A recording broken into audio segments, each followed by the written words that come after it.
मागील काही वर्षांपासून सातत्याने मोटरसायकल चोरी, प्राणघातक शस्त्रांनी दुखापत, जबरी चोरी असे गंभीर गुन्हे दाखल असलेल्या उमेश नागनाथ भोसले याला स्थानबद्धतेचे आदेश निर्गमित करून 26 मार्च रोजी स्थानबद्ध आदेशाची बजावणी करून येरवडा कारागृह पुणे येथे दाखल करण्यात आले।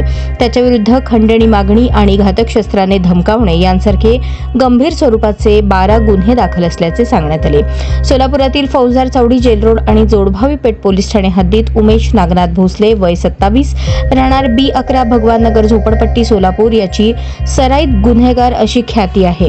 त्याच्या गुन्हेगारी कृत्यामुळे त्याची सोलापूर शहरातील व्यापारी व सामान्य नागरिकांमध्ये दहशत आहे।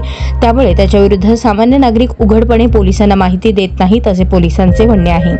उमेश भोसले यास त्याच्या गुन्हेगारी कारवायांपासून परावृत्त करण्यासाठी 2023 मध्ये कलम 110 ई क CRPC अन्वये व 2025 मध्ये कलम 129 BNS 2023 अधिनियमानुसार प्रतिबंधात्मक कारवाई करण्यात आली होती। त्यानंतरही उमेश नागनाथ भोसले याच्या वर्तनात कोणताच बदल झाला नाही। त्यामुळे त्याच्या गुन्हेगारी कृत्यास वेळीच प्रतिबंध करण्यासाठी आयुक्त M राजकुमार यांनी त्याच्याविरुद्ध MPDA अधिनियम 1991 चे कलम 3 अन्वये स्थानबद्धतेचे आदेश निर्गमित केले आहेत।